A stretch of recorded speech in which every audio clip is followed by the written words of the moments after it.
So what's up, Seven? How can I help you, man? I'd like to touch on the atheists have nothing to stand on argument. Okay. Atheists have all of science supporting us in that science finds that there is, as far as we know, absolutely nothing supernatural or any gods or any spiritual beings or anything like that, as far as we know. And the Hold on, constant. Seven. Hold on. You said what? Hold on, Seven. Did you just say science says that there's no God?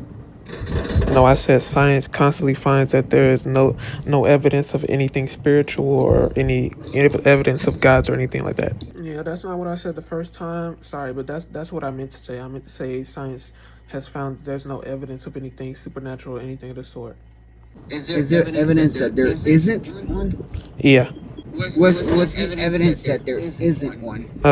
What's your God? Are you a Christian or Muslim? Yeah, I'm a Christian. I'm a Christian. Okay. So what's the evidence that there is no God? I can provide Science evidence don't for say- your God specifically. yeah. Then.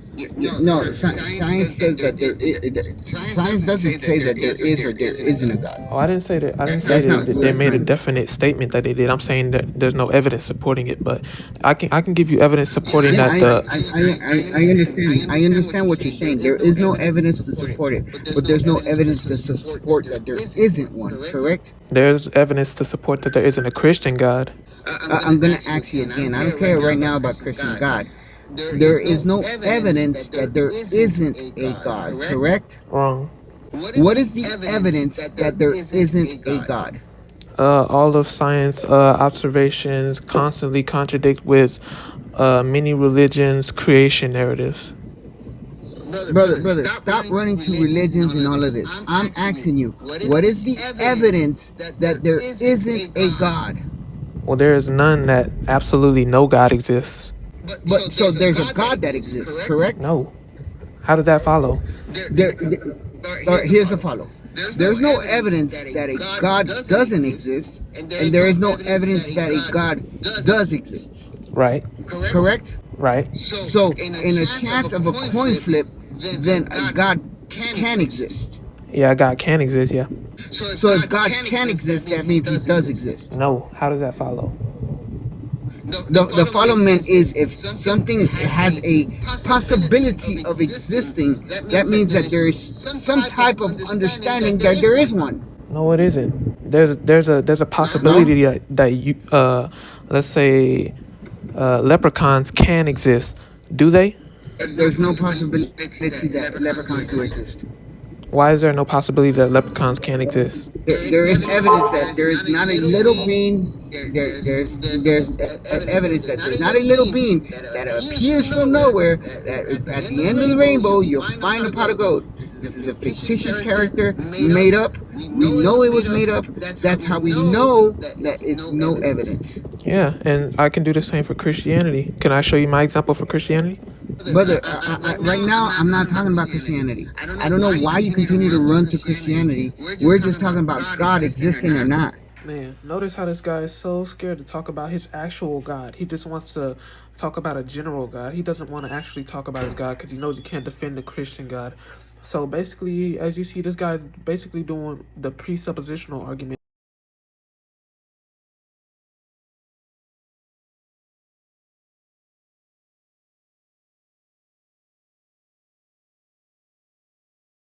That if you can imagine something, therefore it exists. That doesn't make any sense. Like even I don't even need any chat GPT or anything to refute that. That's just dumb. Like this guy's argument was just so very idiotic. It genuinely pissed me off, bro.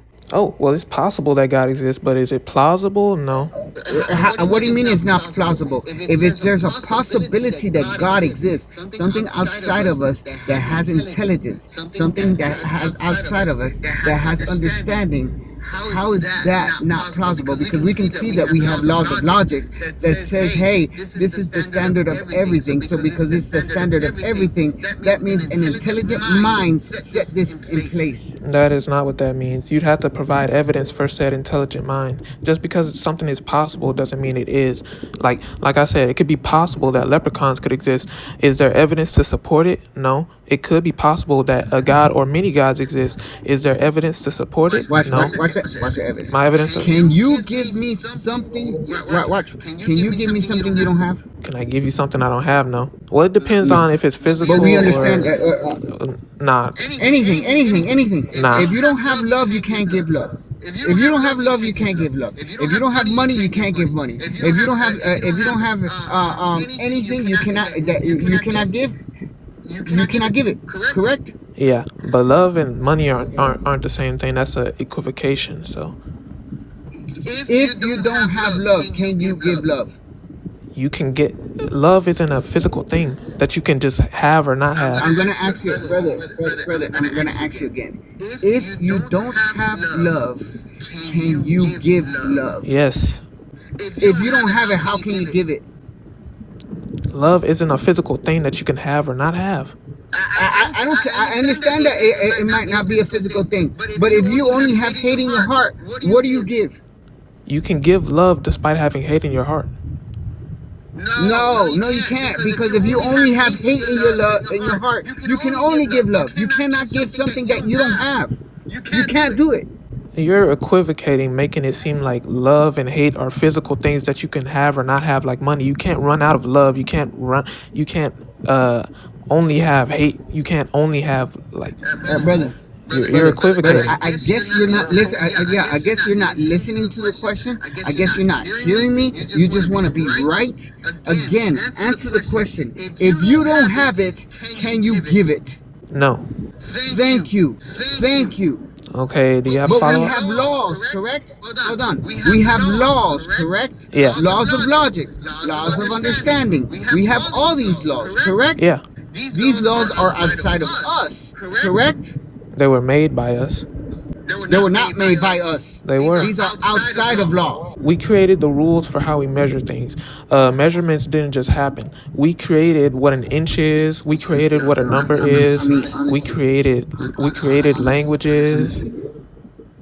Bro, I guess honestly, like, I don't know what's up with you, bro. You're just equivocating a bunch of things. You're making it seem like love and hate are things that you can run out of. Wait, you just said that we created the laws of logic. I'm saying we created the rules for how we let me rephrase it. We created the rules for how we approach the laws of logic, for how we okay. So you're saying that we created the language. Yeah, the language of it, yeah. Okay, I'm not talking about the language. I'm talking about the actual law. No, we didn't create the law of logic. So it's something outside of us. Yeah. So something that has logic created this, because you cannot give something you don't have. Again, if you're talking about something physical, then yeah, like money, yeah. But you're saying logic and love. These are not physical things that you can run out of. These are abstract concepts. If you don't, bro, Steven, 777. Honestly, like, you're so low tier that you don't you're even saying a bunch of dumb stuff, bro. Hi, how old are you? It's just for TikTok reasons. 22. Okay, cool. Gotcha. So I fell away from Christ because I realized the Bible is not true. Can I ask why? Like, what made you come to that, like, quote-unquote realization? Okay, so do you believe that God is all-knowing? I do, yes. What would it mean if I could point you to a Bible verse where God did not know something? Would that make him a contradiction? Not essentially. Could you elaborate?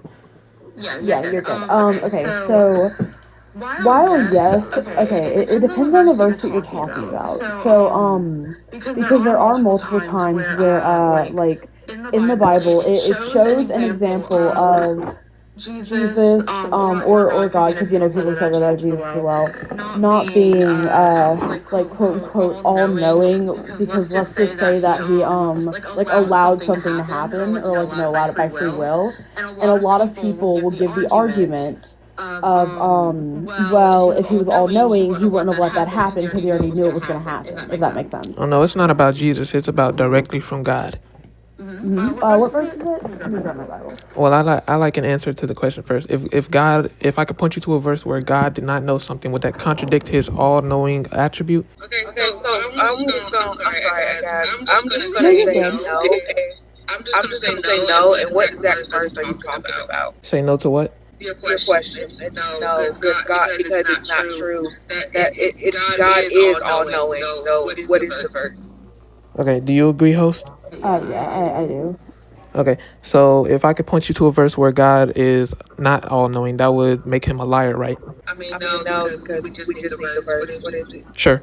So I'm in Leviticus chapter 11, verses 1 to 5, but we're only going to be reading verses 1 and 5. If you guys watched my videos before, you'll know I keep showing this verse, Leviticus 11, 1 to 5. It's because it's just a great example. It's one of my best examples of how God is not all-knowing, but notice how these girls, they don't want to make a declarative statement that yes, if God was shown to be not all-knowing, that would make him a contradiction, because they know, I think that intrinsically they know that I have a pretty good example, and they don't want to make any statements that they're going to regret later, because they know they're going to regret it. So that's what that is.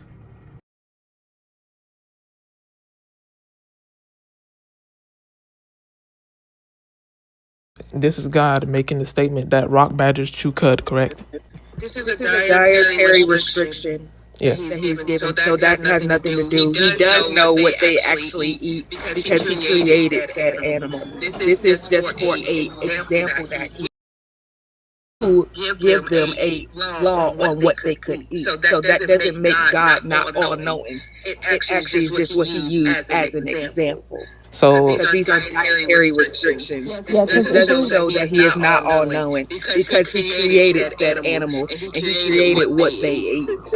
and like that's the thing as well is if we're talking about like Leviticus specifically, you also have to take into consideration the type of book and the type of purpose of Leviticus, because Leviticus specifically is the book that contains like rules, laws, and just ritual instructions given by God. I know. So if we go to verse 3, it says, any animal that has divided hoofs and is cleft-footed and chews the cud, such you may eat. But among those that chew the cud or have divided hoofs, you shall not eat. So there's a distinction. The way he's separating these laws isn't just by anything. It's whether they have cleft feet, and if they chew the cud, right? Yeah. Mm-hmm. And he is making a declaration that rock badgers chew the cud, right? Mm-hmm. Yeah, I wish Okay, so if we look it up real quick. it's not a science. We're not going into it. God knows once again, this defeats your argument that I already said. He knows what he is saying. He knows the animal because he created said animal. And he created what they can and cannot eat. He knows their dietary restrictions. He knows this. But he is using this as because the Bible also uses parables such as metaphors. So it actually kind of deflects what you're actually saying. God knows what that animal can and can't eat. Because he was already talking of the context, because they actually encountered this animal, so they know that the animal can, what the animal can and can't either. So what you're saying to try to disprove our God being all knowing is actually a very bad verse, because he's trying to use it in a metaphoric way of using to tell them of what they can and cannot eat. Okay, so what is the metaphor for? Like, what is it metaphorical to, comparing to? What is it comparing to? It's saying that who they are, which is the animal, does not chew said other animal. Okay. I mean, it's basically saying like, it's basically the whole point of Leviticus is to determine how to be holy towards God.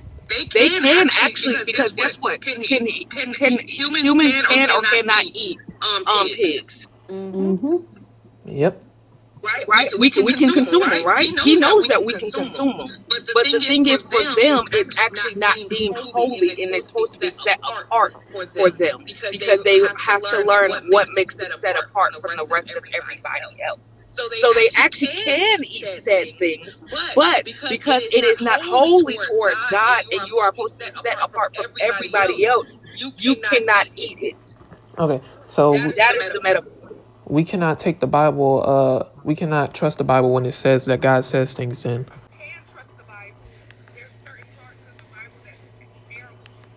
Your interpretation just came straight out of that was nowhere near the Bible. I just read you the Bible directly. It says the